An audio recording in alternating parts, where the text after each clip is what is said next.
তার প্রথম প্রশ্ন হচ্ছে,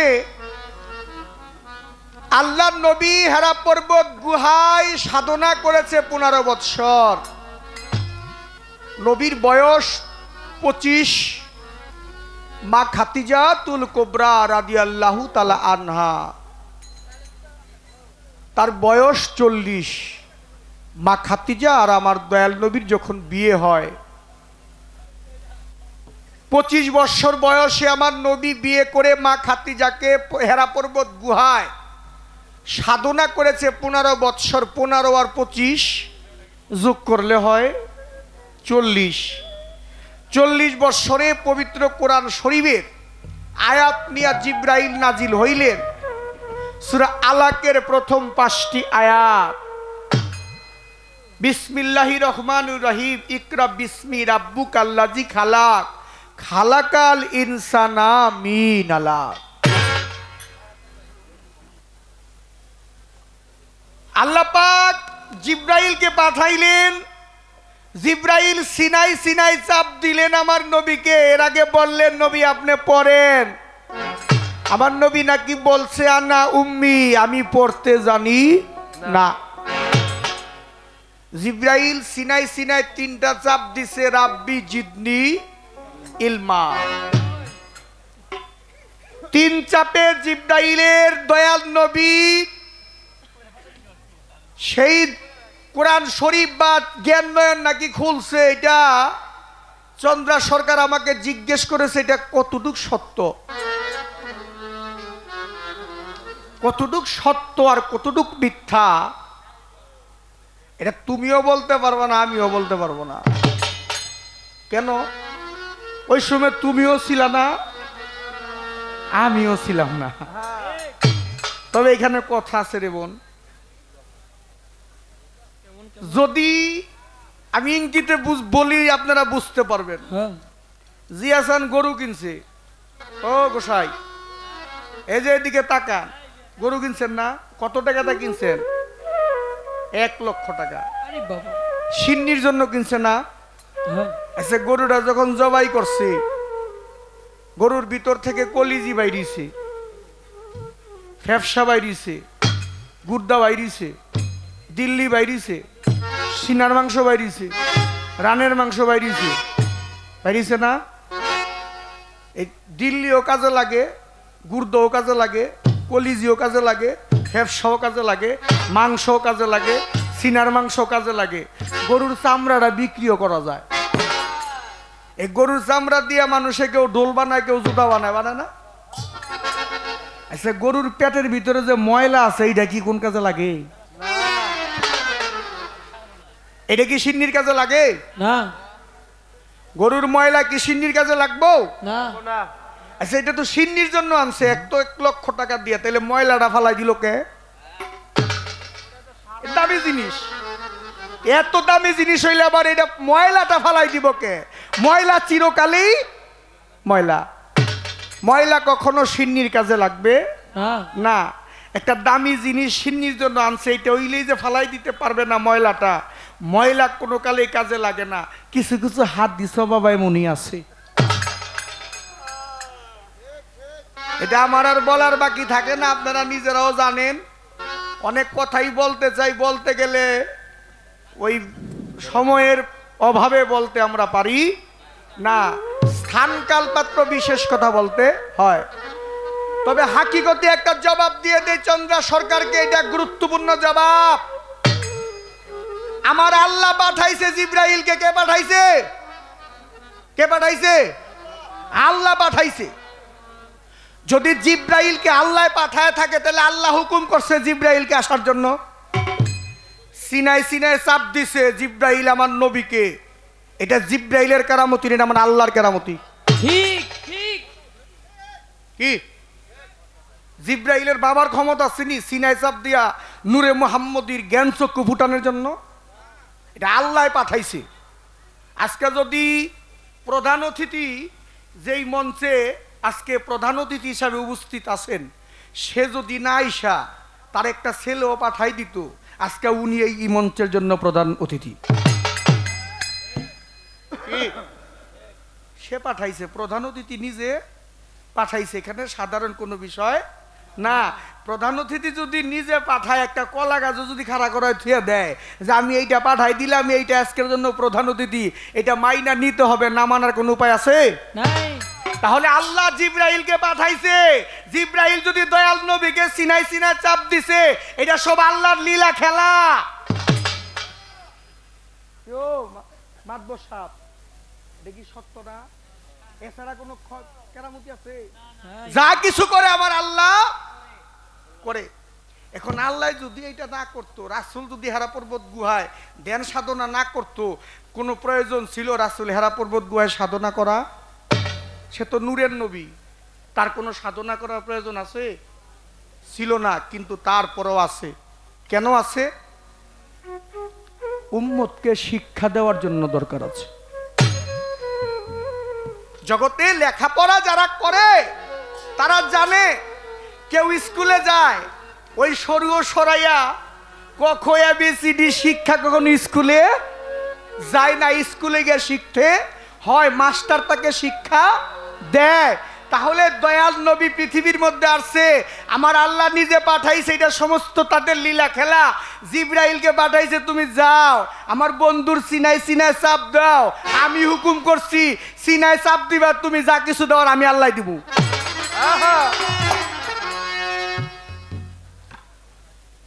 জিব্রাইলের বাবার ক্ষমতা কি নবীরে শিক্ষা দিব? এত সহজ? হাদিসও সত্য বলছে, কথাও সত্য আছে, আবার হাদিসের মধ্যে কিছু জাল হাদিসও আছে। যে সমস্ত হাদিসগুলা আমার নবীকে ছোট করা হয়, এই সমস্ত হাদিস আপনি 100% মনে রাখবেন জাল হাদিস। যে সমস্ত হাদিস আপনি চিন্তা করবেন কোন হাদিসটা আমার রসুল পাক কারীম সাল্লাল্লাহু আলাইহি ওয়াসাল্লাম যাদের সাথে বেশি সম্পর্ক করেছে, বেশি সময় দিয়েছে, কার সাথে সময় দিয়েছে? হেরা পর্বত গুহায় আমার দয়াল নবী যখন সাধনা করেছে, একমাত্র ব্যক্তি ছিল মা খাদিজাতুল কুবরা। সেখানে কোনো সাহাবা ছিল না, আর ছিল মাওলা আলী আলাইহিস সালাম। এই দুইজন ছিল। হেরা পর্বত গুহার শুরু থেকে শেষ পর্যন্ত মা খাদিজা আমার মাওলা আলী ছিল। তাহলে হেরা পর্বত গুহার হাদিস যদি পরিপূর্ণভাবে জানতে হয়, তাহলে মা খাদিজার কাছ থেকে জানতে হবে, আমার মাওলা আলীর কাছ থেকে জানতে হবে। আর মা খাদিজার হাদিস সারা হেরা পর্বত গুহায় কইব কে? তখন তো কোনো সাহাবা ছিল না। হযরত আবু বকর সিদ্দিক রাদিয়াল্লাহু তাআলা আনহু, হযরত ওমর রাদিয়াল্লাহু তাআলা আনহু, হযরত উসমান গনি রাদিয়াল্লাহু তাআলা আনহু, হযরত ওমর ফারুক রাদিয়াল্লাহু তাআলা আনহু, তারা তো ছিল না তখন, তারা তো মুসলমান হয় নাই তখন, নবীর কাছে তারা বায়াত নেয় নাই। তাহলে তো মা খাদিজা ছাড়ার কেউ ছিল না। তাহলে মা খাদিজা জানতো সে হাদিস কোনটা, নবী কি করছে না করছে সব জানতো। আর জানতো খাতুনে জান্নাত মা ফাতেমাতুজ জোহরা, জানতো ইমাম হাসান, জানতো ইমাম হুসাইন, তারা হচ্ছে পাক পাঞ্জাতন। আমার আল্লাহর নবী বলছে, আমার আহলে বায়াতকে যারা ভালোবাসলো না, তারা কোনো কালে আমি নবীকেও ভালোবাসে না, কোনো কালেই না। আল্লাহর নবী বলছে, আলী মিন্নি আনা ও আনা মিনাল আলী, আমি আলী হইতে আর আমা হইতে আলী। হুসাইন মিন্নি ও আনা মিনাল হুসাইন, হুসাইন আমা হইতে আমি হুসাইন হইতে। হাসান মিন্নি ওয়ানা মিনাল হাসান, হাসান আমা হইতে আমি হাসান হইতে। ফাতেমা মিন্নি ওয়ানা মিনাল ফাতেমা, আমি হইতে ফাতেমা, ফাতেমা হইতে আমি। তাহলে যেখানে পাক পাঞ্জাতনের প্রতি আপনার চিন্তা করতে হবে, পাক পাঞ্জাতন থেকে কয়টা হাদিস আমাদের মধ্যে আসছে। হযরত আবু যর গিফারি রাদিয়াল্লাহু তাআলা আনহু, তিনি ছিল সাহাবাদের মধ্যে এমন এক সাহাবা ছিল, এক সময় মদিনার মধ্যে আল্লাহর নবী বলছে, আমার আবু যর গিফারি যা বলে তাই সত্য। আল্লাহর নবী বলছে যে আমার আবু যর গিফারি যা বলে তাই সত্য। তাহলে কিছু কিছু হাদিস দেখতে হবে। হযরত আবু হুরাইরা রাদিয়াল্লাহু তাআলা আনহু, একদিন আমার কথা কি বিরক্ত হন আপনারা বাবা? আরেকটা আওয়াজ দিয়ে কইতে হবে, বিরক্ত হন? মদিনায় যখন আমার দয়াল নবী মক্কা থেকে মদিনা হিজরতে চলে যান, ও বাজান, যারে যে ভালোবাসে সে যদি বাড়িতে দেশে না থাকে তাহলে তার মনটা কি ভালো লাগে? আমার নবী যখন মক্কা থেকে মদিনায় চলে যায়, আবু হুরায়রা রাদিয়াল্লাহু তাআলা আনহু একটু পাগলের মতো হয়ে গেছিল। নবী নাই, দেখতে পারে না, ভালো লাগে না, সে মদিনায় চলে গেছে এক কাপড়ে, কাপড় চোপড় কিচ্ছু নেয় নাই, সব সাইরা দিয়া মদিনায় চলে গেছে আবু হুরাইরা রাদিয়াল্লাহু তাআলা গিয়া খেজুরের পাতা দিয়া একটা বৃক্ষ তৈরি করেছে। কথা বলেন না ভাই। ওই খেজুরের পাতা দিয়া একটা বৃক্ষ তৈরি করেছে। ওই বৃক্ষের ঘরের মধ্যে ওই একটা ঘর তুলেছে, গল খেজুরের পাতা দিয়া একটা ঘর তুলেছে। ওই ঘরের মধ্যে আবু হুরাইরা থাকে। আর একদিন দয়াল নবী আইসা আবু হুরাইরার ঘরের মধ্যে উঠেছে। আবু হুরাইরা নবীকে দেইখা পাগলের মতো হয়ে গেছে। কতদিন পরে আমার নবীর সাথে দেখা আবু হুরাইরার।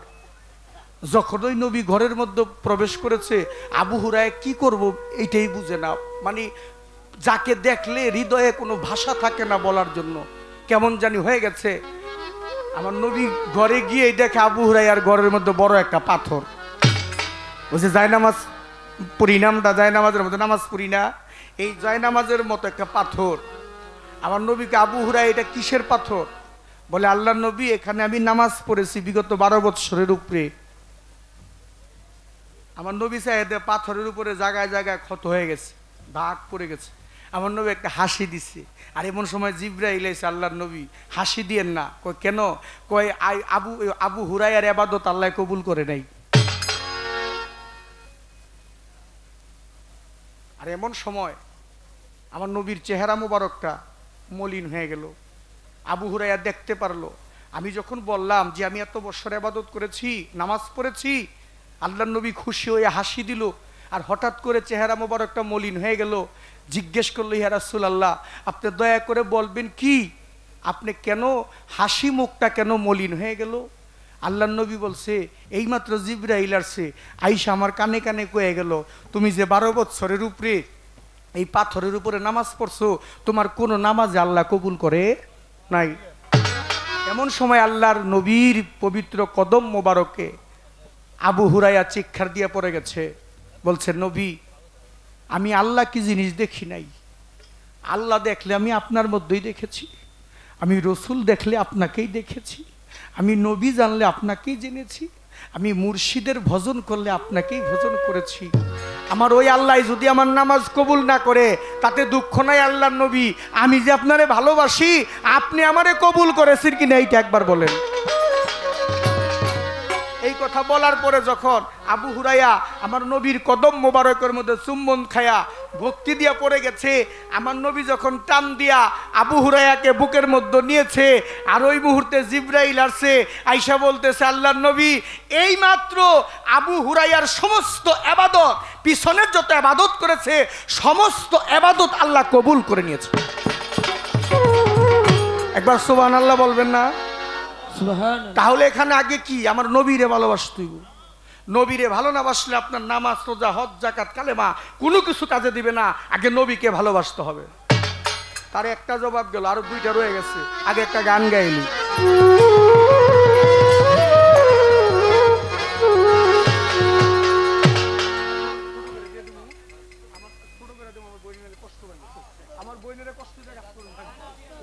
ছোট করে দেবো, ছোট করে দেবো। আরে আমগো কাছে এটা আগুন দে, পানি গালাও, পানি আগুন লাগাই দিব।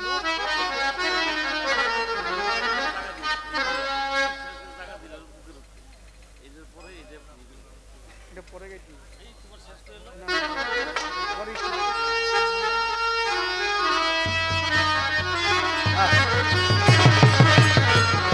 পরে আদম মুসা ইব্রাহিমে পাগল আমার আল্লাহর প্রেমে, আদম মুসা ইব্রাহিমে পাগল আমার আল্লাহর প্রেমে, আদম মুসা ইব্রাহিমে পাগল আমার আল্লাহর প্রেমে।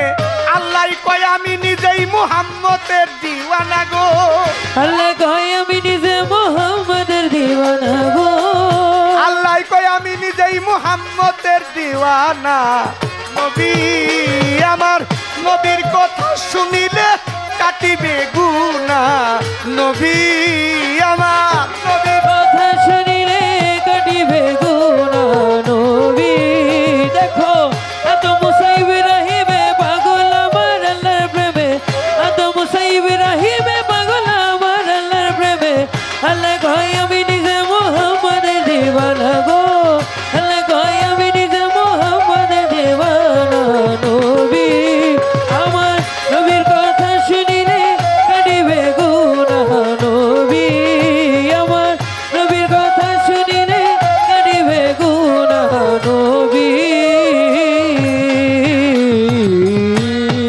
প্রশ্ন করেছে ওইখানে গান। একদিন ওই লোহিদের যুদ্ধ, শহীদ হইল দন্ত, মুখ থেকে রক্ত নবীর জোরে তখন হলো উহুদের যুদ্ধ, শহীদ হইল দন্ত, মুখ থেকে রক্ত নবীর জোরে তখন। ওরে একদিন ওই লোহিদের যুদ্ধ, শহীদ হইল দন্ত, মুখ হইতে রক্ত নবীর জরে তখন। রক্ত শিশিতে বরিয়া আনাসকে ডাকিয়া, শিশিতে ভরিয়া গয়া নাচকে ডাকিয়া, শিশিতে ভরিয়া রক্ত আনাসকে ডাকিয়া, বলে এই রক্ত খানি গোপনে রাখো না গো, বলে এই রক্ত খানি গোপনে রাখো না গো, বলে এই রক্ত খানি গোপনে রাখো না। নবী আমার নবীর কথা শুনিলে কাটিবে গুনাহ, নবী আমার নবীর কথা শুনিলে কাটিবে গুনাহ, নবী ও আল্লাহর নবী, ও দয়াল নবী। ওরে আনাস রক্ত লইয়া চলিল এক জঙ্গলে বসিল, মাটিতে গর্ত আনাস করলো একখানা। আনাস রক্ত লইয়া চলিল এক জঙ্গলে বসিল, মাটিতে গর্ত আনাস করলো একখানা। ওরে আনাস রক্ত লইয়া চলিল এক জঙ্গলে বসিল, মাটিতে গর্ত আনাস করলো একখানা। শিশি গর্তেতে রাখিয়া উঠলো আনাজ ভাবিয়া, গর্তেতে রাখিয়া গই উঠলো আনাস ভাবিয়া, গর্তেতে রাখিয়া গই উঠলো আনাজ ভাবিয়া, বলে এইখানে রক্ত রাখা গোপন হবে না গো, এইখানে রক্ত রাখা গোপন হবে না গো, এইখানে রক্ত রাখা গোপন হবে না। নবী আমার নবীর কথা শুনিলে কাটিবে গুনাহ, নবী আমার নবীর কথা শুনিলে কাটিবে গুনাহ, নবী ও আল্লাহর নবী, ও দয়াল নবী। আনাস কই পথে কেহ গেলে এই পথে যদি পালাগে এই গর্তে, পবিত্র রক্তের ছোঁয়ায় হইবে গুনাহ। রে কেউ গেলে এই পথে পাও লাগলে এই গর্তে, পবিত্র রক্তের ছোঁয়ায় হইবে গুনাহ। রে বাজান কেহ গেলে এই পথে যদি পালাগে এই গর্তে, পবিত্র রক্তের ছোঁয়ায় হইবে গুনাহ। আনাস এই কথা ভাবিয়া শিশির মুখ খুলিয়া, এই কথা ভাবিয়া গয়ার মুখ খুলিয়া, এই কথা ভাবিয়া আনাস শিশির মুখ খুলিয়া, রক্ত খাইয়া আনাজ হইল রওয়ানা গো, রক্ত খাইয়া আনাস হইল রওয়ানা গো, রক্ত খাইয়া আনাজ হইল রওয়ানা। নবী আমার নবীর কথা শুনিলে কাটিবে গুনাহ, নবী আমার নবীর কথা শুনিলে কাটিবে গুনাহ, নবী ও আল্লাহর নবী, ও দয়াল নবী। ওরে আনাস গেল নবীর ধারে, নবী কয় আনাজের রক্তগুলি কোথাকারে রাখছো বলো না। আনাস গেল নবীর ধারে, নবী কয় আনাস রে রক্তগুলো কোথায় আনাস রাখছো বলো না। আনাস গেল নবীর ধারে, নবী কয় আনাজের রক্তগুলি কোথাকারে রাখছো বলো না। আনাস এই কথা ভাবিয়া শিশির মুখ খুলিয়া, এই কথা ভাবিয়া গো শিশির মুখ খুলিয়া, এই কথা ভাবি ছাড়ে চোখের পানি, এই কথা ভাবি ছাড়ে চোখের পানি, এই কথা ভাবি গো ছাড়ে চোখের পানি। না জানি রক্ত খাইয়া কইরাছি গুনাহ গো, না জানি রক্ত খাইয়া কইরাছি কি গুনাহ গো, না জানি রক্ত খাইয়া কইরাছি গুনাহ। নবী আমার নবীর কথা শুনিলে কাটিবে গুনাহ, নবী আমার নবীর কথা শুনিলে কাটিবে গুনাহ, নবী ও আল্লাহর নবী, ও দয়াল নবী। আমার আনাস কয় পয়গাম্বর রেখেছি পেটের ভিতর, এই উদর সাইরা গোপন খুঁজা পাইলাম না। আনাস কয় পয়গাম্বর রাখিলাম পেটের ভিতর, এই উদর ছাড়া গোপন খুঁজা পাইলাম না। আনাস কয় পয়গাম্বর রেখেছি পেটের ভিতর, এই উদর ছাইরা গোপন খুঁজা পাইলাম না। নবী কয় ধন্য আনাস তুমি ধন্য তোমার এই শরীরের জন্য, ধন্য আনাস তুমি ধন্য তোমার এই শরীরের জন্য, ধন্য আনাস তুমি ধন্য তোমার এই শরীরের জন্য। দুজকের আগুন হারাম করেছে রাব্বানা গো, দুজকের আগুন হারাম কইরাছে রাব্বানা গো, দুজকের আগুন হারাম করেছে রাব্বানা। নবী আমার নবীর কথা শুনিলে কাটিবে গুনাহ, নবী আমার নবীর কথা শুনিলে কাটিবে গুনাহ, নবী ও আল্লাহ নবী ও দয়া নবী। ওরে নবী নিয়া মুখের থুতু যদি কেউ আঘাত পাইতো, আঘাতের থুতু লাগাইলে আঘাত হইতো না। মুখের থুতু কেউ যদি আঘাত পাইতো, আঘাতের থুতু লাগাইলে আঘাত হইতো না। নিয়া মুখের থুতু যদি কেউ আঘাত পাইতো, আঘাতের থুতু লাগাইলে আঘাত হইতো না। তাই দেবে বলছে আবুলে হরিণীর নাভি মূলে, দেবে বলছে আবুলে গো হরিণীর নাভি মূলে, দেবে বলছে আবুলে গো হরিণীর নাভি মূলে। কস্তরি হইছে নবীর খাইয়া পচিনা গো, কস্তরি হইছে নবীর খাইয়া পচিনা গো, কস্তরি হইছে নবীর খাইয়া পচিনা। নবী আমার নবীর কথা শুনিলে কাটিবে গুনাহ, নবী আমার। বাবা হাদিস শরীফ প্রমাণ করেছ।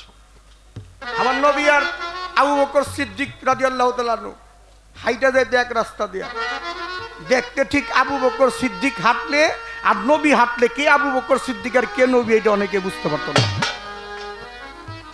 গুরুর রং এমন রং। তারপরে একজনকে, একজন সাহাবাকে আমার নবীর চেহারা মতো দেখা যাইত, সে হুদের ময়দানে শহীদ হয়েছিল, তার নামও ইবনে আবু বক্কর মোহাম্মদ, অর্থাৎ আবু বক্করের ছেলে, দেখতে আমার নবীর মতো ছিল, তার নামও ছিল মোহাম্মদ। তিনি ওহুদের ময়দানে শহীদ হয়েছিলেন। তার প্রশ্ন, ওহুদের ময়দানে একজন নিষেধ করছে যে তোমরা শেষ হয়ে গেছে, মুহাম্মদ মরে গেছে, মুহাম্মদ শহীদ হয়ে গেছে, তোমরা যার যার মধ্যে চলে যাও। সাহাবারা যখন চলে যাওয়ার জন্য রেডি হইছে, আরেক দিকে একজন আইসা কইতেছে না তোমরা জায়গায় থাকো, আমার দয়াল নবী শহীদ হয় নাই। যে নিষেধ করলো তিনি কে, আর যে বলল শহীদ হয় নাই তিনি কে? তার দুটি প্রশ্ন চমৎকার। বাবা বেয়াদবি মাফ করবেন, নবুয়তের পালা নিয়েছি, পালা দিয়েছেন, আমি নেই না আপনারা দিয়েছেন, এটার মধ্যে কিছু হাকিকত আছে, নিগুড় রহস্য আছে। যদি দুইটি কথা বলতে না পারি তাহলে কিন্তু এই পালাটা দেওয়ার কোনো মাইনে হয় না। ওহিদের ময়দানে যুদ্ধ হয়েছে, আল্লাহর নবী যখন যুদ্ধে যায়, যুদ্ধের জন্য প্রস্তুত, সৈন্যদেরকে আমার নবী গণনা করতেছে, বাছাই করতেছে কারে যুদ্ধে নেওয়া যায়। ওই মুহূর্তে যুদ্ধে যাওয়ার 2 দিন আগে আমার নবীর একজন সাহাবা ছিল, তার নাম হযরত হানজালা রাদিয়াল্লাহু তাআলা আনহু। হানজালাকে আমার নবী বিয়ে, যুদ্ধে যাওয়ার 2 দিন আগে হানজালাকে বিয়ে করাইছে, তার ঘরে নববধূ আমার নবীর সামনে এসে দাঁড়াইছে। আমার নবী কয় তুমি হানজালা না?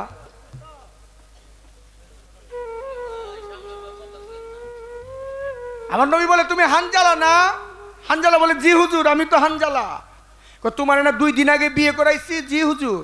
তোমার স্ত্রী কোথায়? ঘরে। তুমি কই যাইবা? আমি যুদ্ধে যাব। আমি আপনার সাথে যুদ্ধে যাব। আমার নবীকে হানজালা তুমি কি পাগল হয়ে গেছো? তুমি কি জানো এই যুদ্ধে গেলে তুমি ফিরে নাও আসতে পারো। তুমি যখন যুদ্ধে যাবে, এই যুদ্ধে গেলে তুমি ফিরে না আসতে পারো। তাহলে তোমার ঘরে যে তোমার স্ত্রী আছে, মাত্র 2 দিন হয়েছে তোমাকে বিয়ে করাইছি, সেই নারীটার অবস্থাটা কি হবে তুমি একবার ভাবছো? বাজান বেয়াদবি মাফ করবেন, আমার মায়েরা যখন বাবার ঘর থেকে স্বামীর ঘরে আসে না, লাল বেনারসি কাপড় পরে বাবার ঘর থেকে স্বামীর ঘরে আসে। আর যখন এই স্বামীর ঘর থেকে পরম স্বামীর ঘরে যায়, তখন সে সাদা মার্কিন কাপড় পরেই যায়। আসার সিরিয়াল আছে, জগতে যাওয়ার কোনো সিরিয়াল নাই। বাবার আগে ছেলে যায়, বাবার কাঁধে ছেলের লাশ উঠে, বড় ভাইয়ের আগে ছোট ভাই চলে যায়, বড় ভাইয়ের কাঁধে ছোট ভাইয়ের লাশ উঠে। যাহা হওয়ার কথা না তাহাই হয়, এটাই বিধির বিধান, এইটাই বিধির খেলা। হানজালা বলতেছে, নবী আমার তো ভালো লাগে না, আমি ঘরে যাব না। কেন যাবে না তুমি? না, আপনি যুদ্ধে যাবেন না। যুদ্ধ কি তুমি করেছো কোনোদিন? কয় না। কয় তলোয়ার চালাইতে পারো? কয় না। কয় ঢাল ধরতে পারো? কয় না। তো তুমি যুদ্ধে গিয়ে কি করবা? হানজালা দুই চোখের পানে ছেড়ে দিয়ে বলে, আল্লাহর নবী আমি এই হাত দিয়া কোনোদিন তলোয়ারও ধরি নাই, আমি কোনোদিন ঢালও ধরি নাই, আমি কোনোদিন যুদ্ধ করিনি আল্লাহর নবী। তবে আল্লাহর নবী আমি এটা করতে পারবো, আপনি যখন উহুদের ময়দানে যাবেন, কাফেররা যখন আপনার বুকের দিক লক্ষ্য করে যখন তীরটা মারবো, আমি হানজালা আর কিছু না পারি, আমি আপনার আগে গিয়ে আপনার সামনে দাঁড়াই, আমার বুকের মধ্যে ওই তীরটা যেন নিতে পারি।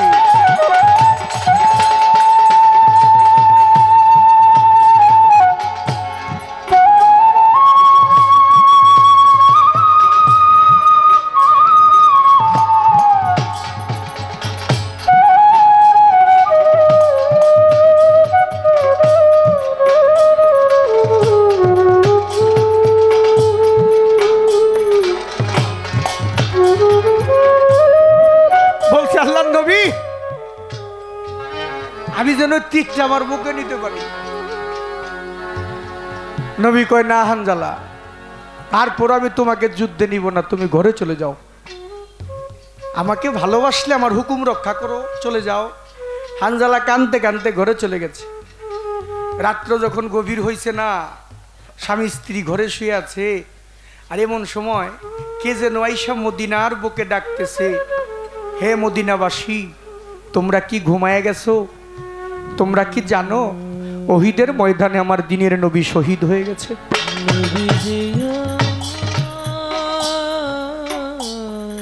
কথা কি আপনাদের কাছে খারাপ লাগে বাবা? বলতেছে, তোমরা কি জানো মদিনাবাসীরা, উহুদের ময়দানে দিনের নবী শহীদ হয়ে গেছে? হানজালা শুনছে, ঘর থেকে বাহির হয়ে গেছে তলোয়ারটা হাতে নিয়া। হানজালার স্ত্রী জিজ্ঞেস করে, স্বামী কোথায় যান? উহুদের ময়দানে যাই। কেন? আমার দীনবন্ধু নাকি শহীদ হয়ে গেছে। আমি যারে ভালোবাসি, যে আমার জীবন, যে আমার মরণ, যারে ছাড়া আমি বাঁচি না, সে আমার সামনে যুদ্ধে গেছে, সে নাকি উহুদের ময়দানে শহীদ হয়ে গেছে। নবীজি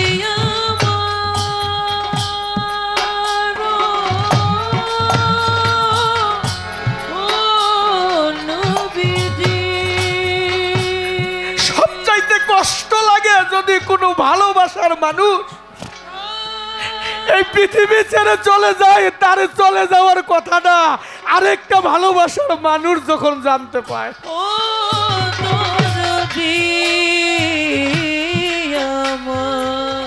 বনে আগুন লাগলে ওই আগুন দেখা যায়, পানি দিলে নিভে যায়। যদি কোনো হৃদয়ের মধ্যে কারো প্রেমের আগুন, মুর্শিদি প্রেমের, গুরু প্রেমের আগুন, আমার নবীর প্রেমের আগুন যদি কারো হৃদয়ের মধ্যে লাগে, ওই আগুন নিভানো যায় না।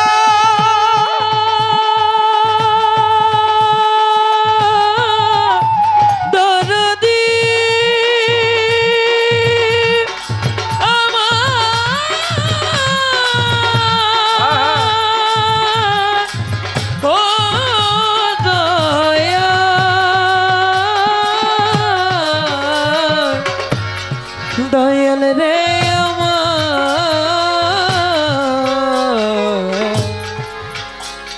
দয়াল রে ও গো চলে গেছে। স্ত্রী বলে স্বামী পাগল হয়ে গেছেন, আজকে স্বামী স্ত্রীর মধুর মিলন হয়েছে, এখনো ফরজ গোসল করেন নাই, আপনার তো জাহান্নামে যাবেন যদি শহীদ হয়ে যান। হানজালা কই আমি জান্নাতে আর জাহান্নাম দিয়ে কি করব, যারে আমি ভালোবাসি সেই যদি দুনিয়াতে না থাকে।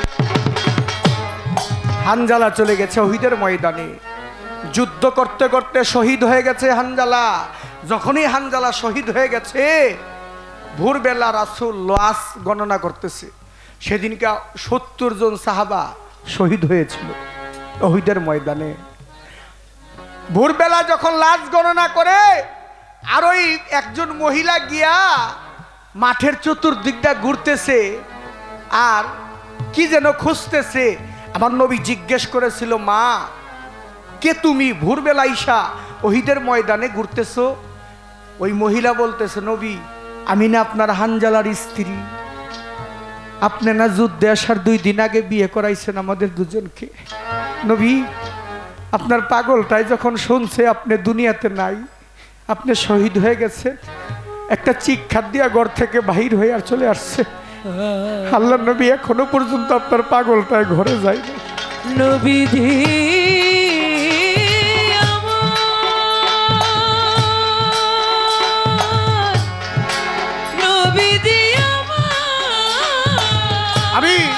আমি চন্দ্র সরকারকে একটা প্রশ্ন এখানে করে যাই, একটা প্রশ্ন করলাম তোমাকে, সময় বেশি নাই, একটাই প্রশ্ন করে যে এখান দিয়ে, আমার নবীর প্রেমে যেমন সাহাবা শহীদ হয়েছিল, ঠিক তেমন করে বেলায়েতের যুগে এমন একজন ভক্ত শহীদ হয়েছে।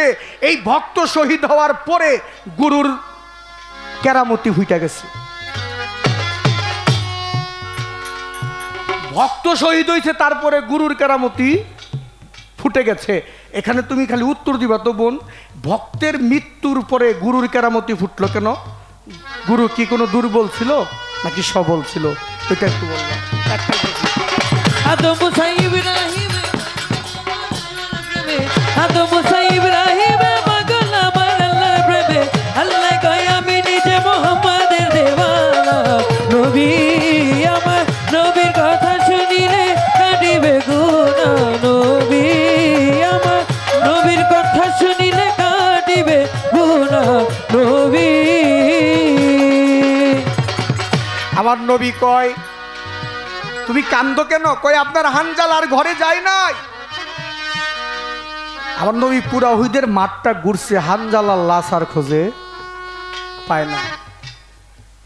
জগতে শুধু ভক্তেরা গুরুর জন্য কাঁদে না বাবা, গুরুও কিন্তু ভক্তের জন্য কাঁদে। ভক্তের কান্নাটা জগতের মানুষ দেখে, গুরুর কান্নাটা জগতে সবাই দেখে না। অনেক সময় দেখবেন মা যখন ব্যথা পায় মায় কাঁদে না, সন্তান যখন ব্যথা পায় তখন মায় কাঁদে। বাবা যখন ব্যথা পায় বাবায় কাঁদে না, সন্তান যখন ব্যথা পায় বাবায় কাঁদে। বাবার প্লেটের মধ্যে মাছের মাথা দিয়ে দেখেন, ছেলে যদি মাছের মাথা প্লেটে না থাকে, ওই বাবাই নিজে না খায়া সন্তান রে খাওয়ায়। জগতে এমন বিষয় বাবা, সন্তানের বাবা মা সন্তানের যে প্রেম, এই প্রেম বুঝার কোনো সাধ্য নাই। ঠিক তেমন করে জগতের মধ্যে নবীকে যারা ভালোবাসতো, নবীর জন্য যারা শহীদ হয়ে গেছে, জীবন দিয়ে গেছে, তাদের প্রেমও বুঝার কোনো সাধ্য। আমার আল্লাহর কাছে আমার নবী সেজদা দিয়া পড়ে গেছে, মালিক ওহিদের ময়দানে তুমি আমার রক্ত ঝরাইছো, আমার সাহাবাদের রক্ত ঝরাইছো, তাতে দুঃখ নাই। আমার হানজালা কোথায়? আমার হানজালাকে আমি দেখতে চাই। আমার হানজালাকে না দেখলে আমার ভালো লাগবে না। আমার আল্লাহ জিব্রাইলকে বলে, জিব্রাইল আমি তোমারে দেই কইয়া,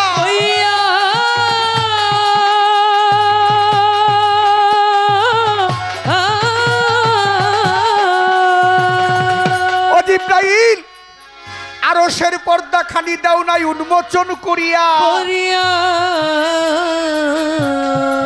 জিব্রাইল আরশের পর্দা উন্মোচন করে দিল। আমার আল্লাহ বলে, দীনবন্ধু একবার উপর দিকে তাকান, দয়া করে তাকান না গো ভালো। আমার দয়াল নবী একবার উপর দিকে তাকাইয়া লক্ষ্য করে চায় তার হানজালা লাশকে আল্লাহ নিজে ৭০,০০০ ফেরেশতাদেরকে নিয়া গোসল দিয়া যায়।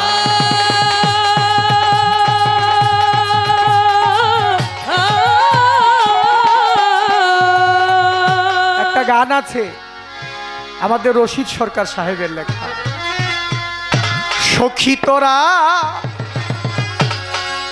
ওরে আমার হইয়া